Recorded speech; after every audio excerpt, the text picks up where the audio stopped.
Subscribe to our YouTube channel and press the bell icon to get the latest updates.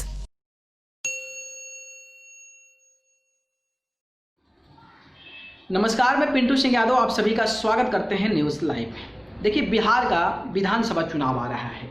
और बिहार का विधानसभा चुनाव कितना महत्वपूर्ण होता है ये आप सबको बखूबी पता है।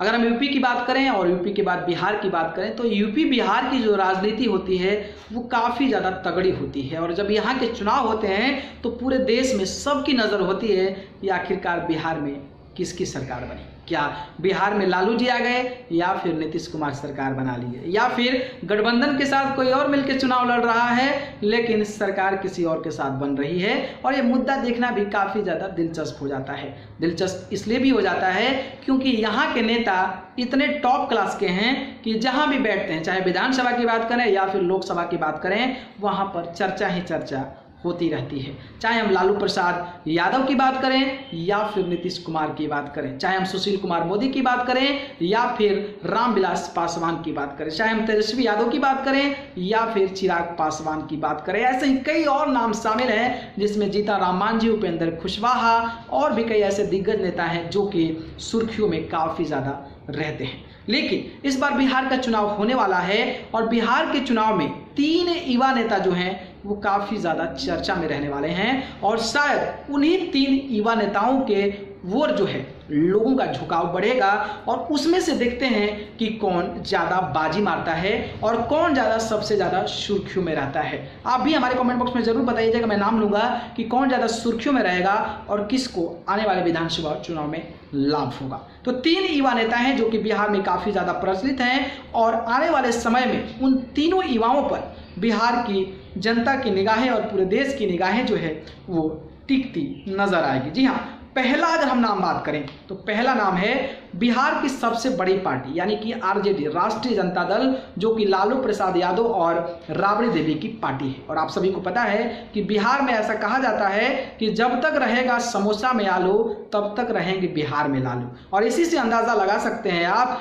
कि अभी भी बिहार में आरजेडी का जो स्तर है वो सबसे बड़ा है, चाहे वो बीजेपी हो, चाहे जेडीयू हो, चाहे एलजेपी हो, चाहे आरएलएसपी हो या फिर हम हो या फिर मुकेश साहनी की पार्टी हो। सबसे ज़्यादा विधायक की अगर हम बात करें तो वो आरजेडी यानी कि राष्ट्रीय जनता दल के हैं और उसका जो अभी नेतृत्व कर रहे हैं वो हैं तेजस्वी यादव। और तेजस्वी यादव आप सभी को पता है कि इतनी कम उम्र में विधायक बने, इतने कम उम्र में मंत्री बने और इतने कम उम्र में उप मुख्यमंत्री बने, जिसके बाद से पूरा देश जो है उनका नाम जानने लगा है। और जिस तरीके से वो अपने रौद्र अवतार में और जिस तरीके से अपने बयानों को लेकर हमेशा सुर्खियों में रहते हैं, इससे ये कहा जा सकता है कि जो आरजेडी की कमान है वो तेजस्वी यादव के पास है। तेजस्वी यादव के पास इसलिए भी है क्योंकि उनके पिता चारा घोटाला मामले में सजायाफ्ता हैं यानी कि सजा काट रहे हैं और पूरी की पूरी जिम्मेदारी है तेजस्वी यादव का है। तो इनकी नज़र जो है, जो जनता की नज़र है, जो बिहार की जनता की नज़र है, उनके शीर्ष नेतृत्व यानी कि तेजस्वी यादव पर टोटल की टोटल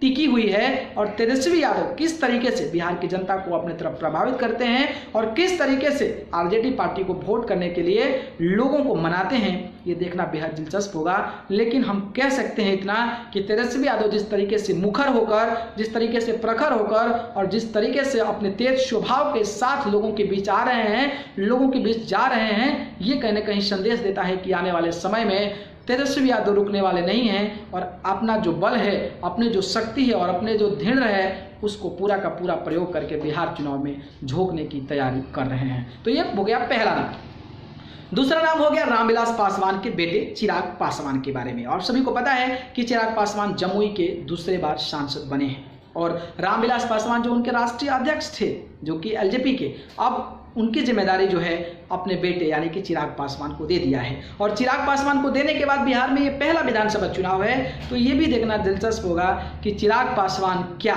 अपने पापा यानी कि रामविलास पासवान की सियासत को बचा पाते हैं या फिर उसको ढेर कर देते हैं। ये भी देखना दिलचस्प होगा क्योंकि चिराग पासवान भी एक बिहार का एक बड़ा नाम हो गया है और चिराग पासवान पढ़े लिखे और जिस तरीके से वो अपने बयानों को, विचारों को लोगों के बीच रखते हैं तो कहीं ना कहीं बिहार की जनता भी उनसे प्रभावित होती है। और हर मुद्दे को लेकर नीतीश कुमार पर जिस तरीके से निशाना भी साधते हैं तो ये भी कहा जा सकता है कि कहीं ना कहीं नीतीश कुमार भले ही थोड़ा सा काम करने में पूंछ को दबाए, लेकिन चिराग पासवान उस मामले को सामने लेकर आकर ये दर्शाना चाहते हैं कि हम आपके लिए सोचते हैं और हम आपके लिए काम करते हैं। तो रामविलास पासवान के पुत्र चिराग पासवान का भी इस चुनाव में काफ़ी ज़्यादा अहम रोल होने वाला है और अब देखना दिलचस्प होगा कि क्या बिहार की जनता को अपने पास लुभा पाते हैं या नहीं। तीसरा नाम है सीपीआई के दिग्गज नेता और बेगूसराय में चुनाव लड़ चुके सांसद का, वो नाम है कन्हैया कुमार के बारे में। कन्हैया कुमार आप सभी को पता है कि जेएनयू के प्रेसिडेंट वाइस प्रेसिडेंट रह चुके हैं और प्रेसिडेंट रहने के बावजूद जिस तरीके से भारत के राजनीति में सक्रियता है और जिस तरीके से बीजेपी को बिना डरे हुए ऐसे ऐसे बयान देते हैं जिसको सुनने के बाद लोग स्तब्ध हो जाते हैं, तो बिहार में अब जो है कन्हैया कुमार का काफ़ी ज़्यादा चलने वाला है और सीपीआई के एक बड़े पोस्ट पर, एक बड़े अहम पद पर भी हो गए हैं, जिसको लेकर हर युवाओं की जो सोच है वो कहीं ना कहीं कन्हैया की तरफ झुकाव करती है। और जिस तरीके से सीए एनआरसी के विरोध को लेकर उन्होंने एक यात्रा निकाला था और उस यात्रा में उनको बड़े बुजुर्गों, छोटे चाचा चाची और बड़े यंग लोगों का जिस तरीके से उनको समर्थन मिला था, तो ऐसा कहा जा रहा है और बिहार की राजनीति में चर्चा भी हो रहा है कि कन्हैया कुमार आने वाले राजनीति में, आने वाले विधानसभा चुनाव में एक अहम रोल जो है खेल सकते हैं और बिहार के युवाओं को सीपीआई की तरफ प्रभावित करने में वो पूरी की पूरी क्षमता और पूरा का पूरा जो जोश है वो लगा सकते हैं। आप बताइए कि तीनों युवाओं में कौन बेहतर है? क्या तीनों युवाओं आने वाले विधानसभा चुनाव में अपनी रणनीति, अपनी धैर्यता और अपनी काबिलियत और अपनी शक्ति के साथ बिहार की जनता को प्रभावित कर पाएंगे कि नहीं? आप भी हमारे कमेंट बॉक्स में जरूर बताएं। अगर वीडियो पसंद आए तो लाइक, कमेंट, शेयर कर दें और चैनल को पसंद करते हैं तो सब्सक्राइब कर जरूर दीजिए। आप सभी को बहुत बहुत धन्यवाद। नमस्कार। Subscribe to our YouTube channel and press the bell icon to get the latest updates.